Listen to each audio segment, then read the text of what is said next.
Hello, everyone, and welcome to episode 6 of Curvecast, your go-to destination for all things entrepreneurship, curve life, and the untold stories which shaped our journey. My name is Ben, marketing manager at Curve and host of Curvecast. Today, we'll be discussing the topics of business and fame, the trials and tribulations of a celebrity lifestyle, the importance of structure, and getting back on track through an entrepreneurial mindset. And today I'm joined by an individual who I'm pretty sure will need minimal introduction. Yeah. TV personality and sales specialist at AJ Office Supplies, Mr. Jack Fincham. Jack, welcome to the podcast. How are you, mate? I'm very good, how are you? That was a right mouthful, that intro. It was, wasn't and I'll it? be honest, I thought you was actually reading it off of there. Oh, did you? But you're not, but you weren't. That's just how I do, Jack. You're just that good. That was wicked. I thought, what are we reading that? And I'm looking on there, I thought it was like an auto cue, but yeah. Yeah, well, that's sick. Oh, mate, practice for a couple of months, like. Yeah, exactly. Yeah, it's all right. Yeah. But how are you, yeah? Yeah, Good? no, really good, my man, really good. Thanks for coming on. No, For starters, definitely. mate. Honestly, really appreciate you taking the time No, to discuss definitely. the topics that we're going I've through actually, today. I'm wearing like pretty much in uniform. That's it. I'm part of Curve now. I've been in the Curve offices today. Do you know what I mean? Yeah, we've all got to know you now. We've converted you to the Curve capital side, yeah, haven't we? exactly. So but yeah, I'm all good. All Yeah, good. good. So we'll start off, Jack, from the very beginning. We're talking about your career. Yeah. So obviously, pre-Love Island, we'll start with going from that point of beginning your career, then going to TV, and then to where you are now. If you can just give a brief. Yeah. So, if talking about when I first ever started, I mean, I was rubbish in school, so got absolutely zero GCSEs or anything. But my first ever job, actually, funny enough, this is off topic, but I was actually working in a dog groomers. Right. It's mad, isn't it? Yeah. That's my first ever job. But yeah, no. So I started my career. So I started working for a company called DC Direct back in the day, selling office supplies and stationery. So I was 16 and a half, nearly 17, right? So just fresh out of school. I just left school. I didn't know what I wanted to do when I first left school. And like, Who does? I was just like, whatever. And I sort of fell into sales, right? So yeah, worked there. We had a little office in Bexley. Just become really good at sales, and like and I had a big client base. I mean, I think like my first ever month. So how the targets used to go up in like 2000s. So it was like 2004. So up to sort of £6,000, their baby targets. It was also called the baby target. Right. Yeah. But I'd done £2,000 in like my first month at 16, and 16 grand doing £2,000. I was, oh my god, like I was like, I thought I was caked. At that point, I thought I was mate. caked, Yeah, mate. absolutely. Like, and I actually remember as well. I had my first when I got my first ever paycheck. And bear in mind, it's my first job, so the first time I had money going to the bank for something. Like, we booked a hotel just out Alton Towers because I had more money than my like 16-year-old mates. So I went, I'm gonna book a massage in the hotel, like at Alton Towers. But yeah, that's how I sort of got into sales. Right. Obviously, that's the guy that I've partnered up with now. So it's James, who I'm partnered up with now, AJ Office Supplies. So yeah, we're directly working together. I met him there. So I've known him since I've been 16. So I've worked with him for a long, long time.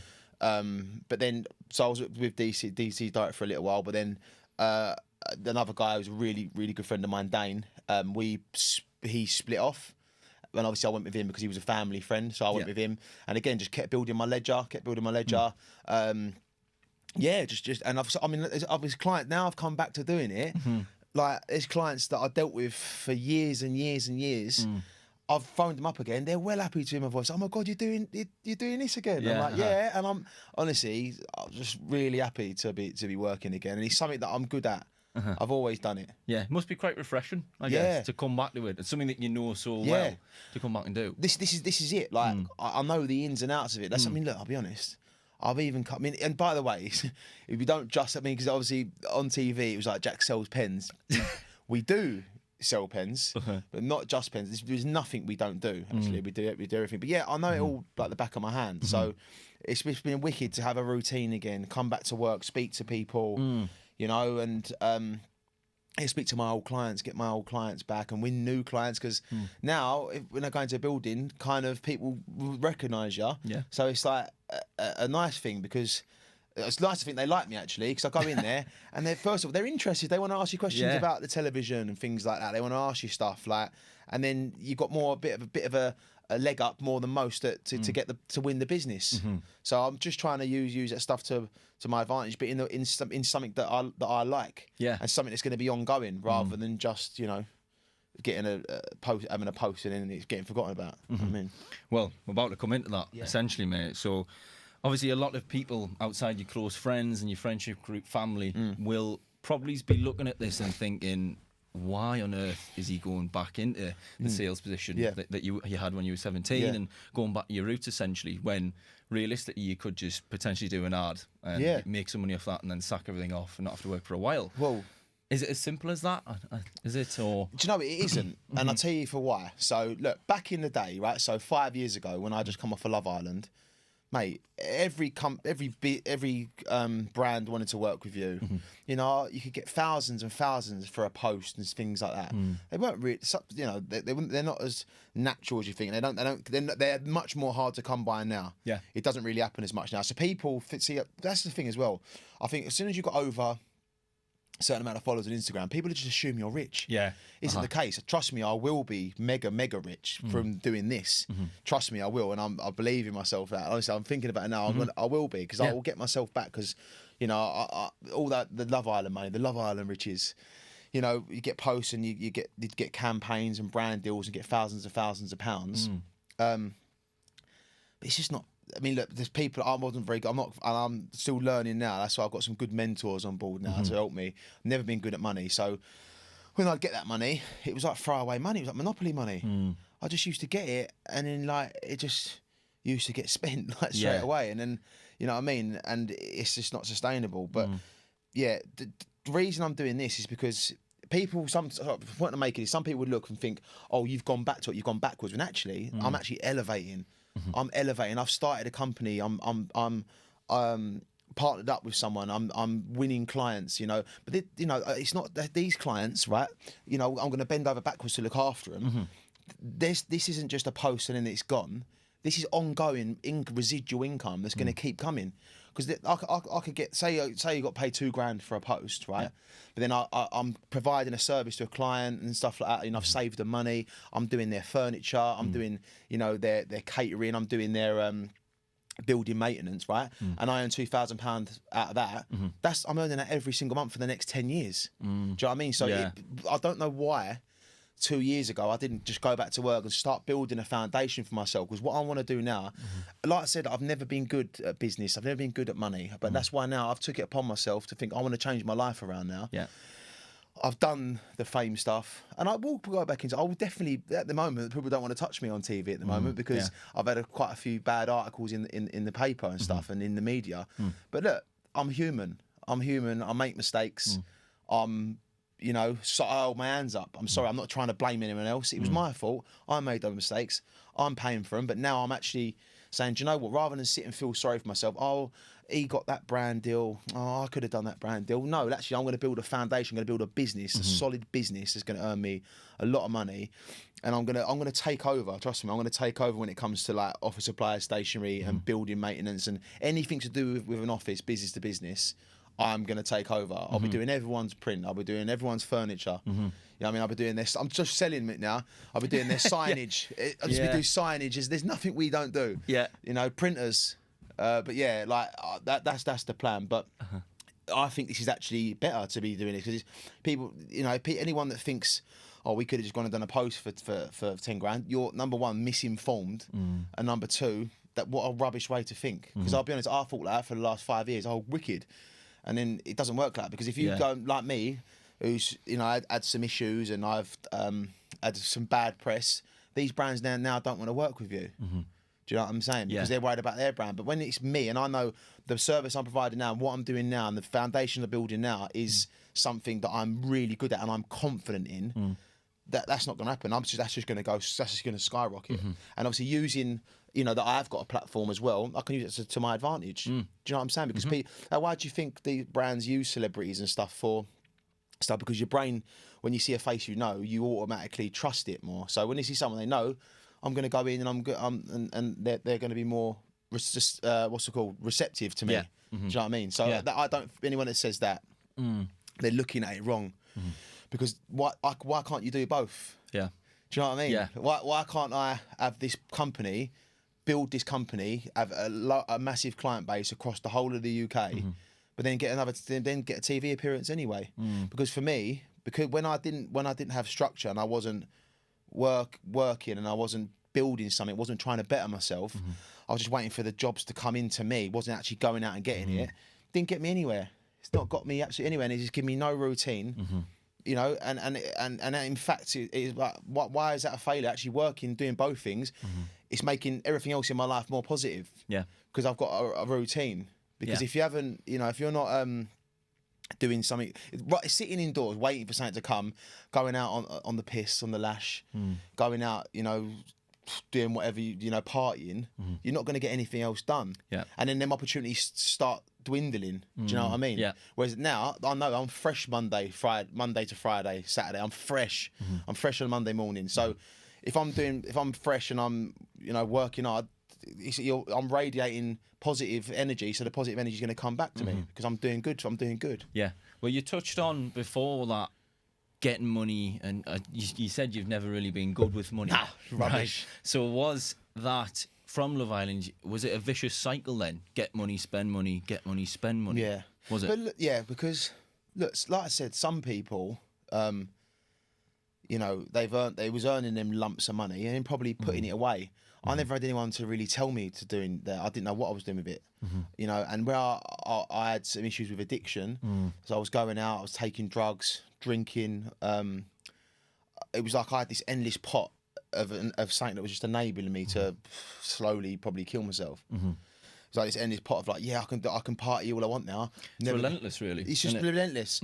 And then like I was spending thousands of pounds on trainers, and I ain't bought like designer pair of trainers in ages now. I was spending thousands on t-shirts and clothes out because it was like I was always done okay for myself, but you know I had a structure I was going to work, so it's almost like now I can actually look like them people that I wanted to dress like, and I'd see their kettles on their watches, I'd see their trainers, and I think, oh, I don't want to look like that, and I can be on the table and spend all the money now.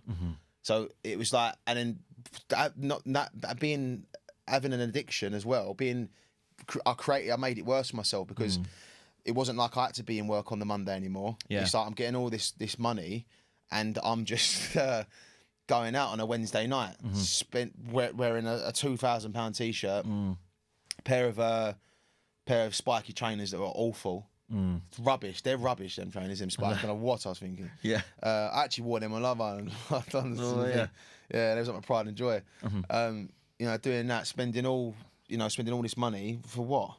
For what, man?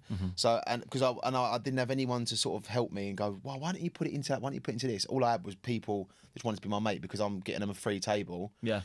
And I'm paying for everything. So really, like, you know what I mean? So you've mentioned that the problems that you've had with addiction. Yeah. And you've openly mentioned that. Yeah, of course. And I saw in the recent interview... Because I used to always hide this, Ben, right? Right, yeah. I used to... if I would do a podcast or I'd be on television... I keep saying television. Don't know why. It's TV or telly. I don't know why I'm saying television. It's formal, this, mate. Yeah, I don't know. You've got to say things like television. that now. Yeah, I was on the television. Yeah. Yeah, the idiot box. I was on the telly. I was on the telly. And like I'd act like I'm in the best position ever, just trying to hide. And actually, there was a lot more going on. I don't know why I've done that. I feel like, honest, genuinely, feel like a weight's been lifted off my shoulders now because I do talk about it openly because I'm proud of who I am. I'm proud of the stuff that I've done. Listen, there's people would love to have done the things that I've done, filmed all these different TV shows, worked with these brands, you know, boxed on a Mayweather card. You know, I've done some amazing stuff, and I don't give myself enough credit for it. I forever just, you know, beat myself up and negative talk myself. But that's definitely an ADHD trait, the negative self-talk. It's a massive ADHD trait. I learned so much about it now. So, you know, I need to be more proud of myself. What was the point I was making? Again, another ADHD trait. What was the question you asked? It's fine. So, yeah, so you've obviously openly admitted having the problem with addiction. Yeah. And I remember I've read in the recent interview that you did with the That's Sun the point I was about, making. Yeah. So with rehab and stuff. Yeah, exactly. So that's that. the point I was making. I feel like an absolute weight's been lifted on my shoulders. Like I just said a minute ago. I am proud of myself. I'm sick of negative talking myself now and hiding things. Like what I said a minute ago, hiding it, like being on telly, doing a podcast. Yeah, I'm in such an amazing place. Oh, life's brilliant. I've got people. You know, people would come up and go, "So what you doing at the moment? And what you working on at the minute?" And when I didn't have anything to answer, I'd feel like crap about myself. When actually, no, I'm proud of all the stuff I've done. Like I said, multiple TV programs, like presenting jobs on BT Sport, presenting on done Sky Sports presenting. Like people probably forget all this stuff now. You know, presenting on ITV Daytime, boxing on a May Over Undercard. That stuff is amazing. So now to go, do you know what, Jack? You've done that.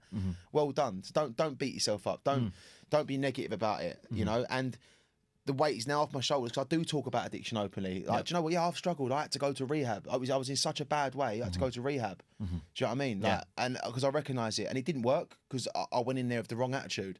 So in 2020, I went into that rehab going, I ain't like this mob. I ain't like him, mate. He's on the brown. I'm not like him. Yeah. Do you know what I mean? When actually, exactly like him, exactly like him, and now I've just learned a lot about myself and to just be proud of who you are. And, you know, if it helps someone, do you know what I mean? Listen, there might be some people who think, do you know what I think all the time? And sometimes I used to be embarrassed thinking, oh my God, like, you know, I moved back with my mum. You know, I could have had millions. I've done it. You know, there's another guy that wasn't even as big as me from the same TV show. He owns 3 houses now and he's doing this and doing that. Mate, where's that going to get me? Yeah. It's not a race. Do you know what I mean? I need to just be like, do you know what? Step by step. This is what this is why I'm doing what I'm doing now, and I'm building a foundation. So I thought, do you know what I'm going to do?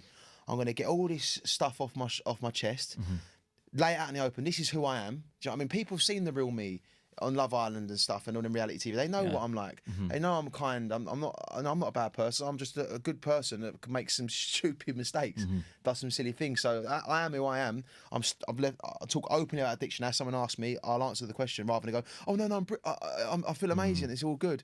You know, I'll talk about it and then start building up from the absolute beginning. And do you know what? It's refreshing to think I'm not worried about anything coming out in the paper anymore. I was constantly worried about something coming out in the paper. Not worried about anything coming out in the paper anymore. All I'm, you know, if something does come out, it's going to be about me building a business. And trust me now, you watch, right? People are good. It's going to be such a great success story because at the minute I ain't got a pot to piss in. I ain't got a pot to piss in, but in a way, I've had the money, so I've had loads of money. You know, even before Love, I was doing all right.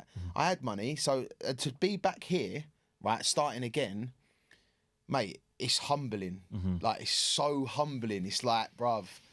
Like, I'm starting again, but also it's quite exciting to think, where can I take this? Like, and listen, in about 2 years' time, people are going to look back at this and go, fuck it, do you remember that boy Jack who won Love Island, lost everything? You know the one who was crashing cars and taking drugs in the paper? Yeah. You know him? Look what he's like, look at his company. Oh, mate, he's caked. He's the man. Look, you know, and he boxed so-and-so, and he's done this, and people are going to talk about it in such a positive way. I don't want to be known as that person that did okay and ruined his potential, because I've always believed, as much as I'm doing silly things and I'm, you know, worried about something coming out of the paper, or I'm getting on it, or I'm drinking too much, or I've had a bad article again, deep down, or I've lost a job, a lot I didn't get paid for a job because you know, something happened, or you know, not getting any work in, there's still a belief in me, and it's never left, that actually, Jack, you're going to be so successful. Because it's one, look, to get randomly picked on your iPhone, sitting in your office, do you want to come to ITV? Do you want to go do an interview for Love Island? And then being told the next day you're going on the show, and then going and winning it, mate, that's still, I believe I'm a special person, and I believe I've got a really high vibration, and I believe positive things will always happen to me. Like my nan, when she was alive, she always used to say, Jack, no matter what happens, I don't know why, like when you could fall in a barrel of shit, mate, and you'll come up smelling the roses. And that was the saying in the family, because it's the truth, and it's the truth. Of things that I've gone through, like so many things in my personal life that I've gone through, like bad stuff. Like I'm still here, and I'm still like going, do you know what? I can do this. Yeah, you know what I mean. Do you believe that then? Obviously, you said before about how you didn't actually want to admit things on TV or to anyone. Obviously, that I was just building up, making more pressure for myself. And obviously, that is a problem for males in general. It's stigmatised that we shouldn't be talking about things like mental health and whatnot. Do you feel better, much better now, obviously, and feel like there's more positivity that's come from it, admitting these things? 100%. And also as well, like, I used to care so much about what people thought. And that's why I wouldn't talk about stuff. So, like, I'm diagnosed with ADHD, right? Diagnosed with it, and it's actually, people think it's just a little hyperactive kid. It's not. It's really hard to live with, right? But you know why I never spoke about it for years? Because I thought people will think, oh, look at Jack jumping on the ADHD bandwagon. What's it got to do with them? Yeah, ain't got nothing to do with them. I've stopped worrying about what people think.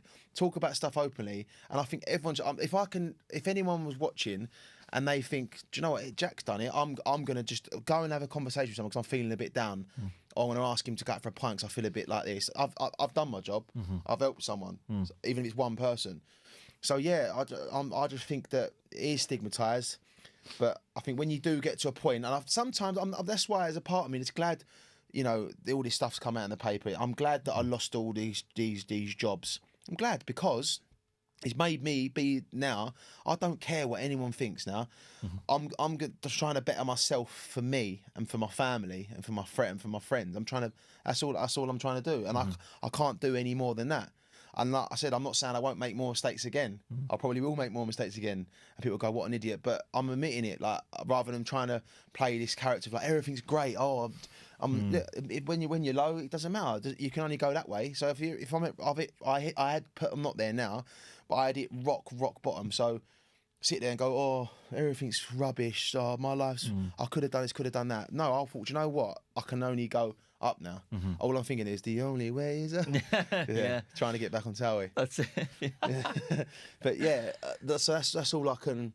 It's all I can. I think now. I just think Pierre is stigmatised, but trust me when you talk about it. Now I've got this weight off my shoulders. Yeah, my anxiety's melted away. Like I weren't sleeping for days on end because I was so anxious and trying to cover it up with drink and drugs and stuff. But now I've actually like thought, you know what? Just admit you got a problem. Reach out for help. People are always going to help you. If you're a good soul, people will help you. You know, like Kev, like who, you know, he's going to be mentoring me now, helping me. You know, got multi-million-pound companies. Like they're the people I want to surround myself with. And if I wasn't a good person, then they wouldn't want to help me.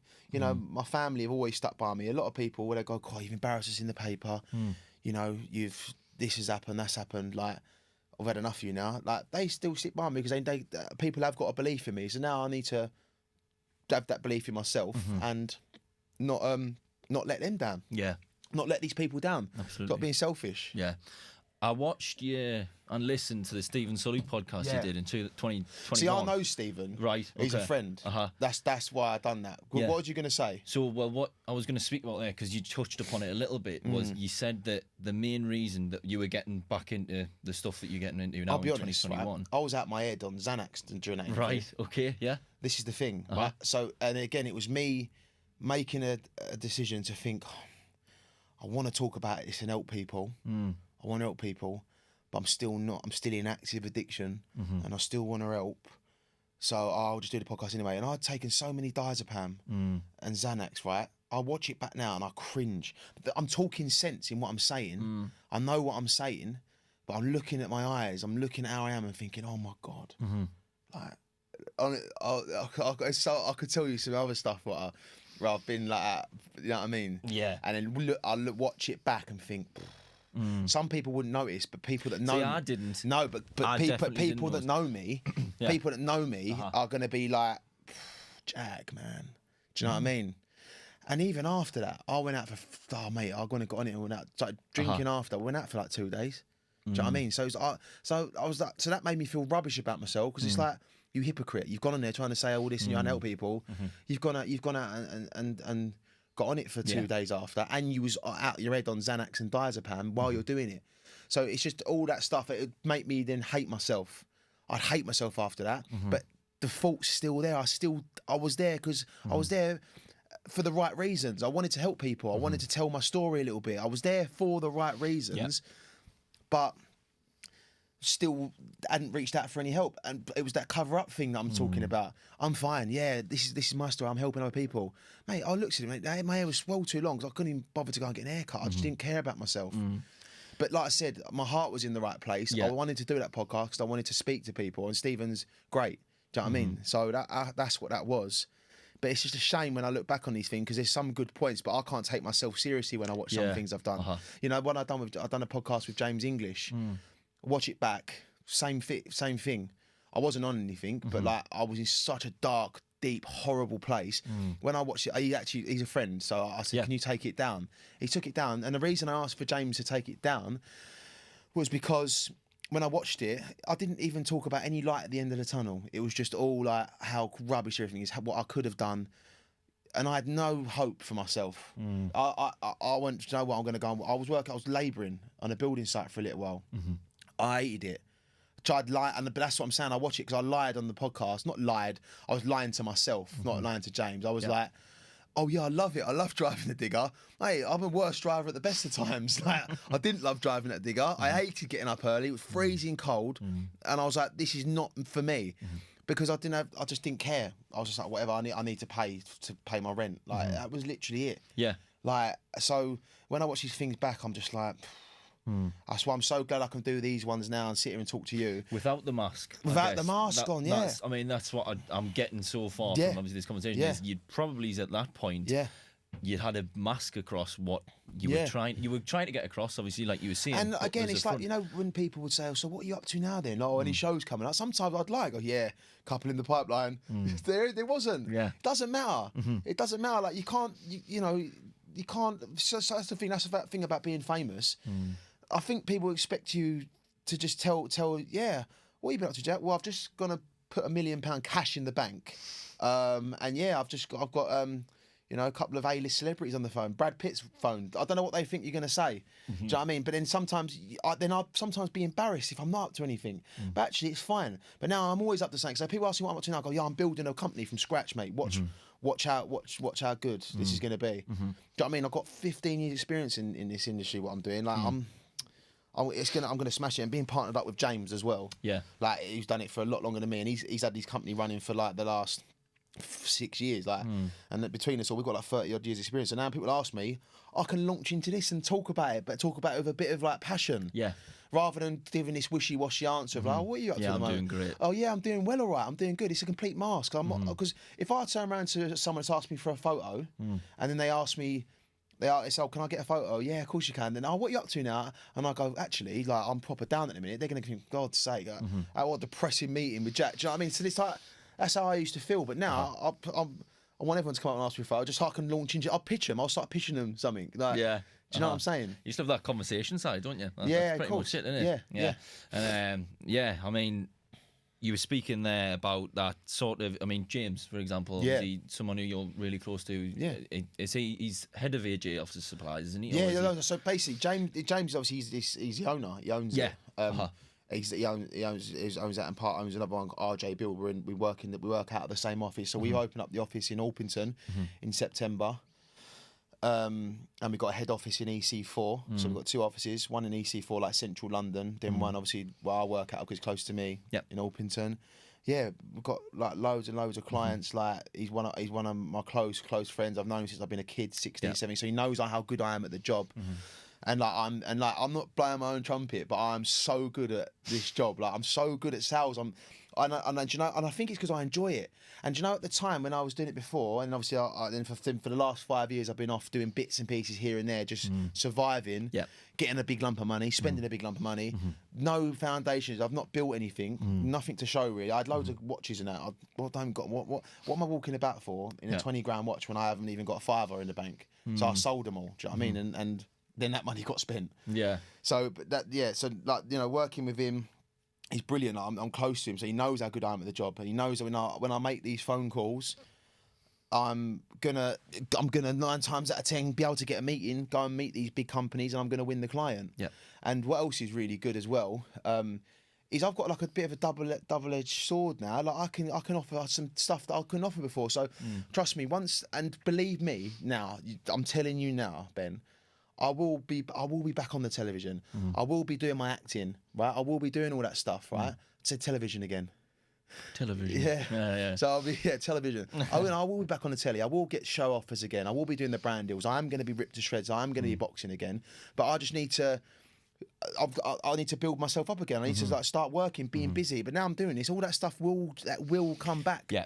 I've done it before, and I'm going to do it again, but better, and have a better story this time around. So what I'm saying is, the point I was making is, when that all comes back, and my public image is the real me, not what people think of me, not this idiot that drives his car. Yeah. When he's been under the influence of something, not that idiot. Because that is a part of me, and it will always be a part of me. But that's the old me. I'm now focused on stuff. I can say to these companies, you know, I'll help you. I'll help, put you in touch with an influencer, or I can do a post for your company myself and save you money. Do you know what I mean? I can offer something that I couldn't offer before, so it will get me in front of different people. Yeah. Why is, obviously, what I was about to come on to, obviously, the Stephen Sully podcast, the sort of building that trust in yourself you spoke about, and you've just spoken about a little bit there. Yeah. Why is this time so different, do you feel? I'll tell you why. You have to, so I always think, oh, I've really hit rock bottom now, but I wasn't really quite at rock bottom. There was always something a little bit. Something was still going for me. But when I finally got arrested twice, banned from driving for the next 3 years, which is rubbish. Like doing community service now, fines coming out my ear holes, having no work, like zero, nothing. Like, these brands don't want to touch me. About to go and film X on the beach in September. I was about to go to the airport. Story broke of me being arrested. So I've lost out on a load of money, then couldn't film the TV show, which I was looking forward to. I hadn't done TV in a little while, so I was right excited. When all that happened, it was just like, do you know what? This has got to change. And that's after that sort of second arrest, I'd say, in August. This has got to change.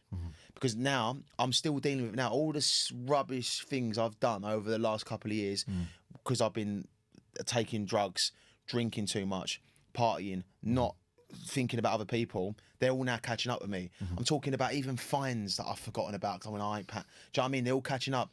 You know, they're getting arrested in March last year, but I'm in a different place now. But that's going to catch up. It's not going to go anywhere. Yeah. So I'm dealing with all this stuff now. But it's like, I just said to myself, this is enough. Because I said, I don't think I can handle more stuff happening. I can't. I'm dealing with it now. I know what I've done, and it's all out in the open now. It's like I've literally just scrubbed everything out and said, look, let's just start again. That's why everything's out in the open now. I'm not sitting there in bed going, oh, what if that comes out in the paper? What if that comes out? It's like, no, this is out there. Let's change this now. And look, I'm not, and as I say, and be honest about myself now. You know, I'm not perfect. I may make another mistake again, but trust me now, I'm trying not to. All I'm focused on is building the biggest client base you've ever seen. The biggest client base you've ever seen. I want to prove it to myself. I knew I could always be that good anyway. I knew I'd always be that good. I knew something would happen. And do you know what it is? Sometimes stick to what you know. That's what I know. Yeah. What I'm good at. Let's turn my life around now. But acknowledge my faults, acknowledge where I ain't no good, and acknowledge my strengths as well. Acknowledge my strengths. And that's one of my strengths. That's what I'm doing. Instead of like chasing the next thing, not being aware of what's going on around me and not being appreciative of them, not being grateful for stuff. Because, like, you know, no matter how bad it gets, man, there's always someone worse off than you. Trust me. And now I really believe in that, man. And I want to help people now. And that's why I want to talk to people, because I feel like it's my duty. It's like, because, you know, I'm in the public eye. Like, I don't want kids that follow me going, oh, it's all right to get in the car and drink. Jack done it. It's cool. He's in the paper for it. Because trust me, there's people out there that think it's cool to be in the paper for anything. Yeah. Do you know what I mean? Like you see someone for the world's longest toenail. Do you know what I mean? You get these odd people that want to be on there. Like, you know what I mean? It's not cool for the right reasons. Do you know what I mean? So I want people I want these kids to look up to me. I want them to see that I box on a Mayweather card. Remember me for that, which is a lifetime achievement. I used to stay up and watch him when I was a kid. Yeah. See me boxing again. You know, see me having a successful company and doing a TV show. That is what I want people to see me for, which I know it's there. It's actually in front of me. It's on a plate for me to do. Yeah. I'm going to go and do it again. Trust me now. Watch me go and do it again. I just think that, it's down to me. Like, it's up to me. Do you know what I mean? Only I can change it, and I'm going to do it. So that was a turning point. All this stuff happening, knowing my full potential. Let's go and do it now. And I ain't going to sit here on a podcast, say all this stuff and not do it, because you look like a right idiot. Do you know what I mean? I'm not saying I can be an idiot, but, like, do you know what I mean? I just mean it now. And that's why before I do all these podcasts, I'd hide things. I'm hiding things because I didn't really mean it. I'm still thinking, well, I didn't really mean it. This time around, I'm like, you know what? I almost feel like naked. You know, I'm like, yeah, it's just all laid bare, whatever. Everything's out there. Say what you want about me. Have your own opinion. I don't care what you think. Trust me now, I'm going to be a success. Yeah.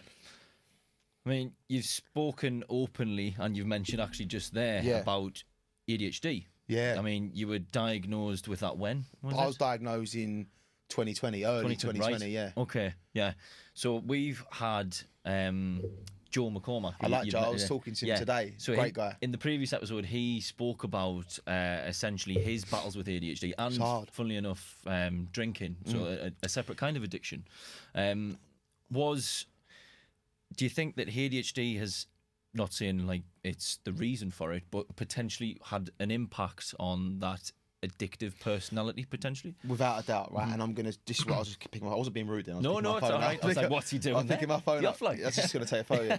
No, so look. So Joe sent me this. We've just obviously had lunch. Joe just sent me this, right? So, and I know so much about ADHD now. So, but essentially, our dopamine doesn't work like anyone else. It's like so. I think we're 20 times more likely to be make an addiction. Right. 20 times more because. So our dopamine receptors don't work properly. Like it's not a good analogy. I see this analogy somewhere. Sometimes like, I've had my mum or someone say, "Oh, stop being lazy. Just get it done," or phone them back. Why wouldn't you just send an email, right? Just text them back, right? I'm not being rude. If someone was and I apologise, I'm so sorry, but because I feel like I'm being rude, but I don't know why. I just couldn't I couldn't do it, right? People say someone's in front of you walking really slow and had a broken leg. And they kept saying sorry. You go, no, it's fine. You got a broken leg because it's not working properly. That's the same for me. I shouldn't apologise for it. I just need to work through it, and people need to understand ADHD more. They really do need to understand that these people aren't being rude. They're not just talking about themselves. Like another thing we do, and people think you're being rude. Someone might go, "Oh, yeah, I went to Tenerife on the weekend." I was going to do the 11 Tenerife joke, but that was accidental. Someone went to Tenerife, and I go, "Oh yeah, I went there with my mates." I'm not trying to say that's the way my brain resonates with you. But this is what I wanted to show you. So yeah, look. So basically, it says that. So if you have ADHD, you're up to 20 times more likely to find your way to problematic drinking. Right. And it's the basis form of ADHD is a dopamine deficiency. So essentially, when I take a drug, it's a quick burst of dopamine. So my brain goes, "Oh, I like the that." happiness one, isn't it? Oh, I like that. Oh, yeah, happiness. Oh, I like that. Oh, I like that. I'll do that again. Right. I'll do that again. Before you know it, look what's happened. Because, you know, and that's why my moods are up and down all the time. But I'm just so glad I have been diagnosed with it. I'm looking into the medication at the minute, but when I did try the medication, it made me feel a bit like I was on speed. Like not really, but not speedy. More like I really couldn't eat. So it was like, and I was just, and I wasn't myself. And I don't want to take something that's mind altering because I realise anything mind altering turns you into a knob. Do you know what I mean? So I don't want to be that person. But yeah, it's definitely hard, and I'm glad. But I understand so much about it now. And I think it's like the algorithm on my Instagram just always tells me things about ADHD. Right. But it's good. It's good that I understand myself a lot more now. Definitely, I think that'll be definitely a sort of clarity to you Definitely. on that one, Jack. We speak about obviously the negative addictions that you can have. So Joe obviously spoke about hyperfocus and that sort of that zoning in and just being absolutely focused on this one thing. Can that? Joe spoke about it being a superpower, really. Because you can use that, obviously, you can be addicted to some things or negative things, but you can also be addicted to positive things. Yeah. Can you sort of turn that round into that sort of sense with that ADHD and hyperfocus? And Without a doubt, because hyperfocus happens to me randomly. I think some people can learn and train themselves to switch it on, but for me, I get obsessed with things quickly, so if I've always had this odd obsession with Fila and 80s fashion. Because obviously one of my favourite films, my favourite film is The Business. Right. The Business, and so obviously I used to see like Tama wearing all the stuff and Danny wearing all the stuff, and I've just all like obsessed with the 80s. Yeah. So I've had this. So this is why now I really understand myself now. So I've hyper focused, and I'll know if someone's wearing Fila without looking, and they walk in the room. Do you know what I mean? Yeah. So I hyper focus on it, so I couldn't just buy a nice Fila top. I wanted every single colour. I wanted the original 80s one. I wanted one from the 80s. I want that colour. Oh, that's just obsessed with it. So I go through little obsessions. And when I hyper focus on something, I wish I could turn it on when I want, but I can't. I know you can train yourself to do it, but what I tend to do. So I've got loads of things to do, loads of letters to ring back. People ring up, don't do it, put it off until it gets to a point. It builds up so much. Shit, Jack, if you don't do that, you're in a lot of trouble.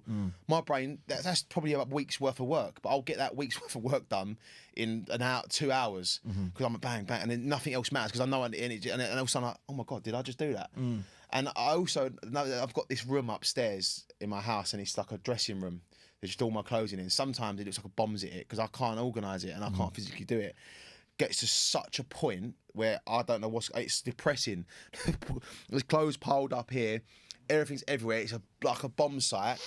I put my trainers on, so I'm indoors wearing shoes. So it makes tricking my brain into going out. And all of a sudden, I'll tidy this room up, and it looks like a showroom in 3 hours. Yeah. Gets messed up again the next day, but like I can hyper focus on stuff. But I want to try and do that thing where, for me, my brain is turned on by things that give it a positive result, or I can see that it's what I'm doing is working. What I'm, if I'm training, that first few weeks when I go back to training, when I'm boxing or when I'm in a camp to fight, oh, this is rubbish. I don't even know if I want to box anymore. I'm hungry but as soon as I see the weight go down and my trousers fit better, oh my God, I'm obsessed with it. It's all I want to do is train. It's the end goal, whereas 2 weeks ago, I didn't even want to be there. Yeah. Do you know what I mean? Yeah, absolutely. So yeah. I think with that kind of stuff, and you've just mentioned boxing there, getting addicted to stuff like that, and I know that you're really into your boxing, aren't you? Love boxing, love it. But again, like I messed it up for myself, because with the addiction and stuff, and I boxed, like I said, I've mentioned it 3 times now. I don't know if you know, but I've boxed on the Mayweather card. Oh yeah. But yeah. So and that was out in Dubai, amazing. I should have just stayed in the gym, stayed focused, but I didn't. Yeah. I just messed it up. But yeah, I'll need to go. I've got to find a new gym because obviously I'm banned from driving now, so I couldn't get over to Essex every day and train with Will. But my trainer, who trained me before my fight in Dubai, he's an amazing trainer as well. So and he's my friend. They're both my friends. It was just a circumstance happened that I moved to Will in the first place. So I want to go back to my trainer who's trained me for the last couple of years anyway. Yeah, and just stay in the gym. Stay in the gym. And I know once I see that first bit of the results, I'll stick at it, and I'm just going to stick at it this time. Do you know what I mean? I spoke about the supportive network before then. Yeah. And those people that surround you, obviously during your darkest times. A really weird burp. Best times. Yeah. And through your darkest times and your best times. Yeah. Do you believe that during that dark period, you were surrounded by the wrong people or the lack of sort of individuals in your life? So I can't sit here and say I never had anyone to talk to. I didn't. And there are friends that were around me that was supportive, would come in and talk to my mum. Right. That would come in and they genuinely wanted to help me. But it's also the ones that probably didn't really care. So even though they knew I was going for something, they'd still let me stand there drinking all day and not be like, come on, Jack, why don't we do this? Why don't we go for a walk? Why don't we walk the dog? There was a mixture of them, but I think it all boiled. I've definitely always had more of the wrong people around me than the right people, which is why I said this on a podcast I've done a few weeks ago. Mate, I talk to about 3 people now. I don't talk to anyone. I talk to like my brother, my best mate, my family, and a select few people like Kev, my mentor, and James, who I work with. People that generally can't gain anything out of me. They don't want anything from me. They want to help. They want because they want to see me do well. So I'm just now building that network of people now. I want to be around those sort of people, and I want to be around people that I look up to. That's what I want to be around. But yeah, I've definitely had more of the wrong people around. Yeah, definitely had more of the wrong people around. But what I'd say is that deep down, it was because I didn't want to change. I'm in a dark place. I'm not helping myself. You know what I mean? I can't. I'm not a baby. I can't expect people to change how they want to live their life because Jack is in a dark place. Do you know what I'm saying? And that supposedly boils down to having more of the wrong people around. But yeah, it was more because it was my choice to go down these crap roads. Do you know what I mean? Yeah. Well, and you couldn't tell me otherwise. I'd be like, I don't care. What I want to go to the pub. You don't, fine, I'll go on my own. Like, it was that. Do you know what I mean? So now, obviously, you're surrounding yourself with, I guess, more of the right people. Definitely. And sort of sieving out the negative people in your life. Yeah. And you just find out. Yeah. Yeah. I think is that like a sort of natural process that came, obviously. You've been reintroduced again. I know you've probably known James for a while anyway. But spending this amount of time with him again. I've not spent this amount of time with James since I've been like little boy. Not a little boy, like since I've been like 16, 17. Yeah. So surrounding yourself with those people now, that's obviously with Kevin stuff like that, you spoke to him there as your mentor, really, and especially in where you want to be. I'd assume he's someone that I look up to. I look at him and think, right, yeah, and also again, he's human. And people, you know, he's not one of people. You know, it's like, no, we get we're all going to make mistakes. We're all human, but let's turn this into positive now. So yeah, that's what I'm saying. And just naturally, it's a natural process of when you elevate, when you're trying to better yourself, and you're trying to go up. Not everyone.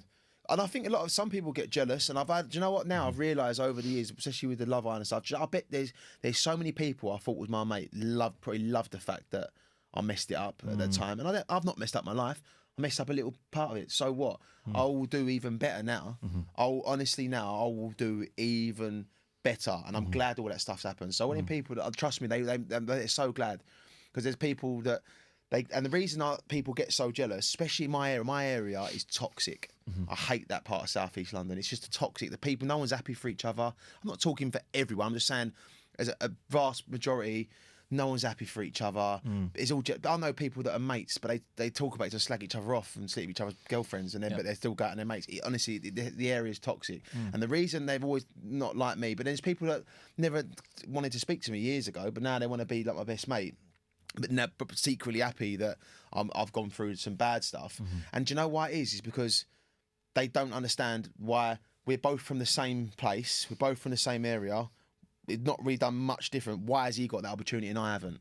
Instead of being like, well done, man, trust me. Listen, not everyone, I'm not saying it's everyone, but like, honestly, like, and you just pick them people out, and they fit, and you fizz them out, and like you filter them out. Yeah. So you'll see, and you just know, and when you're in a great mindset and you're feeling really good, you're not going to attract the wrong people. You're going to be attracting the right people, and you'll see more how wrong they was for you. Yeah. Moving into that good mindset, then obviously you're back at AG Office Supplies now, and you're doing your sales specialist. But that's not just your only ambition, really, is it? With that, and that's one of the reasons you're on the podcast. You're looking more to get into the entrepreneur side of things. So tell us a bit about that, then. Yeah. So look, I want to build like a corporation. Do you know what I mean? So my aim is I want to be selling office supplies and stationery to companies listen, I'm not just doing it. I mean, I want me and James are going to build this firm to be a multi-million pound company. It does well because we can genuinely provide all these great services. We can actually provide these ways. So I want to be like when someone thinks of office supplies and stationery, they think of my name. I was already the man when it comes to pens. So when someone said you sell pens, I guarantee you'd think of Jack. So I made it cool, and I'm going to make it. So stationery is our bread and butter.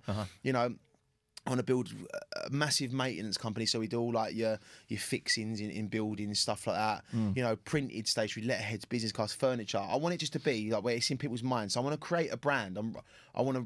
Joe actually, when we talked about it earlier, gave me a book that I should listen to. It's about I want to create my brand now. I want to create a brand where as soon as someone thinks of anything for their office, they automatically think of me, or they think of a cool advert we've done, a cool campaign that we've done. Trust, this is. I'm so excited because this is the start of something amazing. And once this is up and running, it's up and running now. But once it's really flying, then I can get back into. I've done a film. You know, I want to do acting again. You know, so I want to be on films and stuff, like, because everything else will be sorted out in my life. I won't be just clutching at straws to do something because I didn't have any, because I needed to earn the money if I didn't really want to do it. This time around, I'm earning my money because I've built a fantastic brand. I'm a great person to work with anyway. I know I am. You know, so that other stuff will come back in. Yeah. But yeah, this is just the start of like the world like is literally my oyster with this. Like, I can do anything I want with it. Like, you know what I mean? Complete new office refurbs and stuff. Like, I can anything, and I want to like absolutely take over London, take over all of London, go out and see all my clients and stuff. Like, that's what I've been doing. I've been going out, doing meetings and stuff, and you know, putting my nice whistle on and going and seeing everyone, and I just love it. I love it, and that's what I want to do. And I want, anytime anyone thinks of that kind of industry, you know, they're going to think of me. Do you know what I mean? Trust me, I will be the name of it. I'll be the face of it. Like, you know what I mean? Yeah, that's the aim. That's the aim. And then after that, just more and more opportunities will come, and I'll be surrounding myself with more and more people, and opening doors that I didn't think I could walk through. Then all of a sudden, more opportunities come. and it just grows and grows, and it just snowballs. So at the minute, I'm just nurturing this baby now, and just building it up, getting more and more clients, and being busier and busier and busier. Yeah. It's rekindling that passion. That Yeah, you have, 100%. really. Mate, don't forget, there was times 5 years ago when I'm 26 and I'm like, oh, I want to go home. I can't be asked. But now I love being in the office. I love working now. Because, you know what I mean? But I forgot that actually I had it good. I had it cushy. I like this job. You know what I mean? Yeah. And I mean, now that you've found that passion again, and obviously you're getting that structure back, which is what I've seen before on some of your podcasts. It's something that's quite important to you, is getting that sort of, this in place, this is how I want to be, kind of thing, like that. Would you agree with that? Like, sort of the structure side, is that important to you? Yeah, and I'll tell you exactly that, you spot on. So, like, if I getting up every morning and going to work, I've got a purpose again, and I enjoy it, and I like being, going to work. Because I've got a structure in my life now. I know I'm in the office at 9:30. I'm working. Having that structure, everything else just seems to be falling into place. Because if I fall to pieces without structure, and that's why I'll end up drinking for 2 days. Because there's nothing to get up for. Absolutely zero to get up for. But now I've got structure. Trust me, that's what I need for my mind. Because otherwise, I will fall to pieces without structure and without a purpose, without a reason to get up. So, future then. Future Jack, 5 years time, Jack. This is a mad question. No. Where do you see? Where do you see yourself in 5 years' time? 5 years, Jack. Where do you see yourself then? What does Jack in 5 years look like? Mate, both career and personal. I'll tell you what. I can see it. I've already. Listen, I'm massive on visualization of work. I won Love Island through visualizing it. I see myself on the front of a magazine, right, like a GQ or something, looking absolutely unbelievable. I see myself back into pro boxing, but like ripped to shreds. I see myself like winning a good few fights, and I see people going like looking up to me in that area of boxing, and I see a company absolutely thriving. I see this company thriving, and all the stuff that I thought I've missed the opportunity on, like the television appearances, acting, presenting, boxing on TV, that's all come back, but it's come back tenfold because I've now got a story to tell. That's where I see myself. I can see that version of me, and it's weird because I can see it on the front of a magazine. I can see myself on the front of GQ magazine, right, wearing something proper cool, right, and then it being like one of those pieces where it says about all the stuff. It says about how, you started on television. It says about, I'm talking about it like it's happened. Trust me, because I can see it. Trust me, I'm on my front page of GQ magazine. You open it up, and there's like a story thing about Jack, and they're asking me questions, and it talks about everything I've done, and it tells you about my company at the end and how successful it is. That's what I see in 5 years. Very positive future and ahead then, mate, which is always good to see. Whilst we're coming to the end here, Jack, I always ask the guests this question about what piece of advice then, given all the challenges and you've been through it, you've gone to the dark places and you've come out now, and hopefully then to push on now, what piece of advice would you give, or pieces of advice could you give to people who potentially are on that same path or in the same position you were? Big question. So that's why I'm not going to just blurt into answering it. Do you know what? First of all, I'd say to people, no matter how bad it seems, trust me, everything's fixable. Like things that you think are unfixable, everything is actually fixable. Because honestly, there's been times where I thought, I'm done now. Like, what can I do now? But I'm fixing it. Might not be overnight, but you can't. Everything is fixable. And I honestly think it's down to who you've got around you.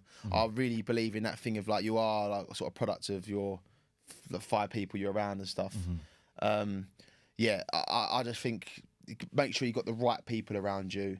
And as much as it's hard and sometimes even trick yourself into doing it, just stay as positive as you can, because trust me, everything's fixable. You know what I mean? And it could, no matter how bad you think it is, it could always be worse. Could always be worse. Absolutely. You're not dead, so it's not the worst it can ever be. And if you are dead, you wouldn't know anyway. Do you know what I mean? So you're not dead. Trust me. You can sort it. Because trust me, it's hard. I'm not very good at articulating them sort of answers, but trust me, like just in layman's terms, just like be positive. Trust me, it will get better, and you will do it if you want to do it. You know what I mean? So that's the main bit of advice. Yeah. Yeah. Spot on. Lovely. Well, Jack, thank you very Been much. a pleasure. For jumping on Yeah, for this I've really and enjoyed discussing it. all the topics that we have, mate. I've really enjoyed it's it, been man. an absolute pleasure. You know, Yeah. understanding a bit more about yourself. And wish you all the best in what Thanks you're a going lot, to Ben, do. man. Honestly, Ben, it's been an absolute pleasure, man. Hopefully shoot up. Thank you very much. Cheers, mate. Wicked. Thanks for tuning in to Curvecast. To learn more about Curve and stay connected, be sure to check out the episode description where you'll find links to our website, social media platforms and more information about our special guests.